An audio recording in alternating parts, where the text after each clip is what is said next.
जय श्री महाकाल दोस्तों, स्वागत है तुम सभी का मेरे एक और वीडियो में। तो आज के इस वीडियो में मैं लॉयन का ये जो रेफरेंस फोटो है इस पे मैं ड्राइंग करूंगा। इसका आउटलाइन बनाऊंगा ग्रिड मेथड से, जिसमें 14 रो एंड 10 कॉलम होंगे। स्क्वायर की साइज होगी 2 सेंटीमीटर। इस चीज को मैं फिर से रिपीट कर रहा हूँ, स्क्वायर की साइज होगी 2 सेंटीमीटर। तो चलो ग्रिड बनाते हैं पहले। तो ग्रिड बनाने के लिए एक मैकेनिकल पेंसिल और एक स्केल, ठीक है। तो ये जो पेंसिल है ये है ग्राफ गियर की 1000 मैकेनिकल पेंसिल। तुम कोई भी मैकेनिकल पेंसिल यूज कर सकते हो या तो फिर नॉर्मल पेंसिल भी यूज कर सकते हो, कोई दिक्कत नहीं है इसमें। सारे कॉलम ड्रॉ कर लिया है, मतलब सारे कॉलम की लाइनिंग कर ली है और अब हम रो की लाइनिंग करेंगे।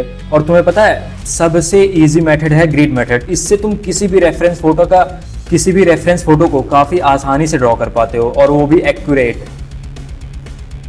तो बस तुम्हें इसकी थोड़ी सी प्रैक्टिस चाहिए, क्योंकि स्टार्टिंग में तो सभी गलतियां करते हैं, मैं खुद गलती करता था, ठीक है। तो जब तक तुम नहीं सीख रहे हो, जब तक तुम्हारी प्रैक्टिस नहीं हुई है, तब तक तुम्हें मेहनत करनी पड़ेगी दोस्त। ऐसे पहली बार में ही कोई एक्यूरेट ड्राइंग नहीं कर पाता है। 2 सेंटीमीटर के गैप पे ये हो गया, ये और ये, ठीक है। ऐसे ही जस्ट अपोजिट साइड में भी कर लेंगे इसके।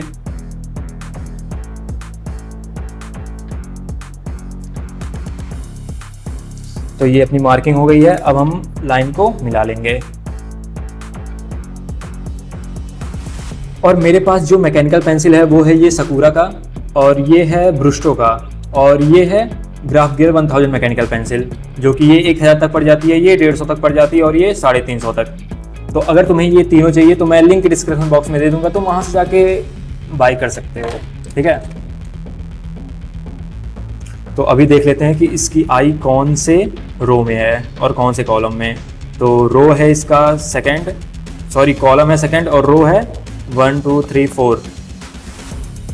तो ये सेकंड कॉलम एंड 4th रो।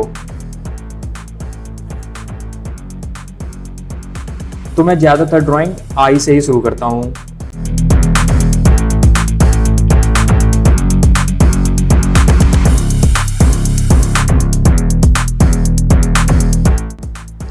तो अब तुम समझ पा रहे हो मैंने क्यों कहा कि ग्रिड मेथड बहुत ही आसान है। देख रहे हो, बस मैं लाइन टू लाइन इसको मिलाते जा रहा हूँ और ये ड्राइंग बनते जा रही है। बस थोड़ा सा टाइम देना पड़ता है, थोड़ा सा अच्छे से ऑब्जर्व भी करना पड़ता है कि कहाँ पे किस लाइनिंग से मिला हुआ है। तो अगर तुम अच्छे से फोकस कर रहे हो, अच्छे से ड्रॉ कर रहे हो, तो काफ़ी परफेक्ट आउटलाइन तुम ड्रॉ कर सकते हो।